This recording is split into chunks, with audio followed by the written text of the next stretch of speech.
All right, Lions fans. We're going to talk about this pending free agency or pending off-season breakage, whatever. Let's say the preparatory for the upcoming draft, and get ready for the upcoming season.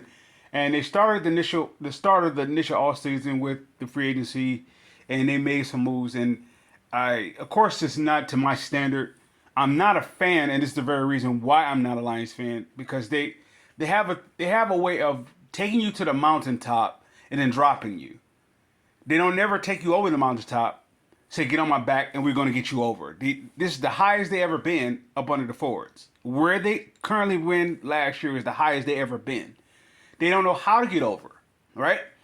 Because they haven't done it. Now here's my take on the reason why they haven't done it, or why this is the second time of getting to this type of standard or this type of position, is because, well, they don't know what to do with talent. They barely knew what to do with. Well, let's rephrase that. They didn't know what to do with Barry Sanders. They didn't know what to do with Calvin Johnson. They didn't know what to do with Ndamukong Suh. Matthew Stafford is Matthew Stafford.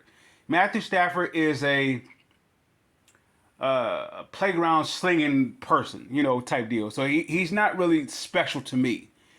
He's special. He's like guy who can generate stats on a bad team. He's not special, where he's like all pro special. You had the likes of Ndamukong Suh was all pro. You had the likes of Calvin Johnson all pro. You had the likes of Barry Sanders all pro. Now, the common thread with that, they don't know what to do with that talent, that type of talent. Well, so this is the reason why they don't go after top tier free agents, very specifically when they at the position that they in, to go after those type of free agents. It's not that they didn't have the money, they didn't have the draft capital, they didn't have the position of their team, of the maturity. Everything is set. Everything is set. You draft in a draft to get you to this point, and then you go to free agency for those veteran players that get you over the top.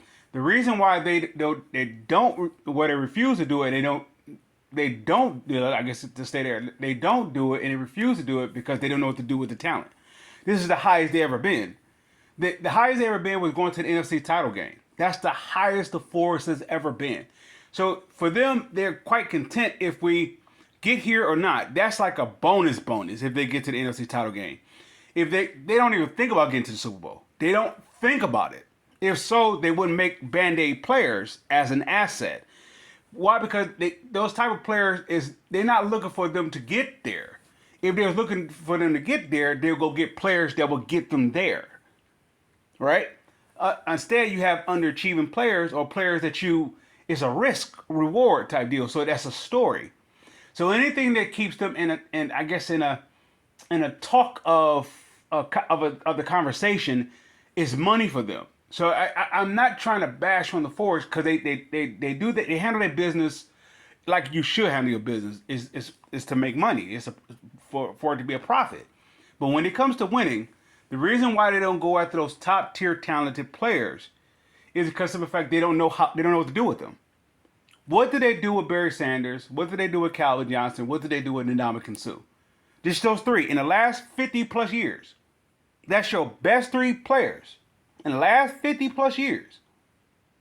That's your best players. I mean, all pro players. That coach could talk about Bubba Baker.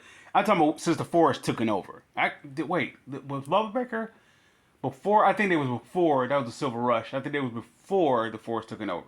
But anyway, with that being said, I don't know. Maybe I'm wrong. If I'm wrong, then I'm wrong. With that being said, they don't know what to do with top tier talent. They waste them. What do they do? If I'm wrong, somebody may come against me by saying, well, that was then, this is now. They're doing it the exact same way. If you take the blinders off and just see it, if they were a contender, or forgive me, if they were putting themselves in a position to be a contender, would they make getting an injured player a priority? This is their history. This is not just this past year or a year before. This is the Lions' history since the Forest have taken over. You go get an injured type player. Why? Because you're not looking to get to the championship. If you're looking to get to the championship, you put everything. You're going to go get the best of the best. if you are in a position to do so, which they have been, right? That was the reason why they did the 1 year rentals, to put themselves in a financial situation to do it. Now, and according to making money, according to being a business, they are very responsible in that regard. How they handle their business. Well, the fans is on their side, they're cheering it. Yet at the same time, if the fans are looking for them to go to the Super Bowl, how can you be content? Let's say it this way. Yeah. Let's finish that thought. How can you be content with the moves that they made up to this point? Somebody say the offseason is not over. They still can make trades. A player can get cut. But look what you're saying. Look what you're banking on. You're banking on the possibility of ifs. That self-same ifs is also going to be the self-same strategy going into the draft. If this player drops, if this player, if you could shuffle, if you can move, if. So with all those if, you're about to go into a new land where the Chicago Bears, Minnesota Vikings, and the Green Bay Packers are now about to hunt the Lions and show them what the Lions really, how the Lions didn't prepare for such a stage. They prepared to get to that height because that's the highest they've ever been. They don't know what to do to get over the point of where they're again going from the NFC title game to going to the Super Bowl. They don't know. They don't know how to get there. So the last time they was in this position, what did they do? They tore everything down. And if you're watching, the offensive line is falling apart. Starting with that, and then you're about to start seeing the next layer, the next tier start to fall apart with this team. Am I being a hater or whatnot? No, I'm just. It's one of those things like how they jump on the Pistons for being, I guess you could say, being atrocious, being, for so many years, but at least they have 3 titles. The Lions have never been past this point of the NFC title game. They have never been past there, and they still constantly get leadways of how they do it. But the Pistons get bashed for trying to regenerate back to something that they once had for the third time around. The third time around. This would be the third regime that would take them to the mountaintop. They're trying to generate that kind of continuity.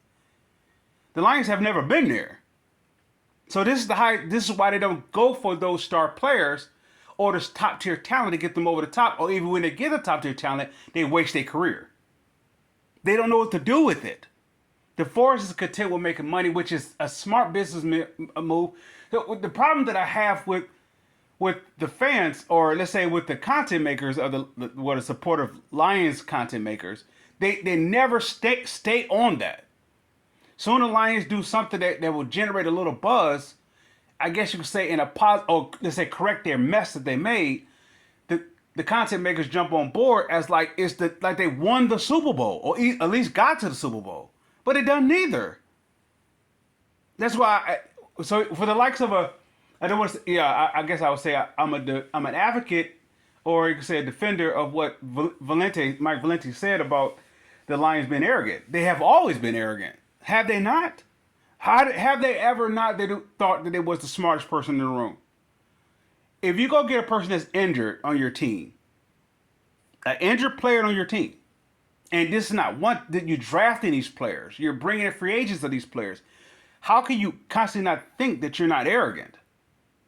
The guy's coming in unhealthy. He already have they was call it, the tread on the tire is already worn down. Why would you bring that into this organization unless that's how you think, unless it's how you operate, or that's your expectation of the standard that you expect to accomplish, which is what? You about to go back down in the NFC North. You may be the current champ now because there was no one there to contend against you. There was no one there. You couldn't contend against Aaron Rodgers when he was there. You couldn't contend when Khalil Mack and that defense was there. You couldn't contend against Minnesota when that team was going. You couldn't contend. When it was all done, now you're standing up as though that you're the victor, but nobody was there. But now they're coming. Lions fans, I salute.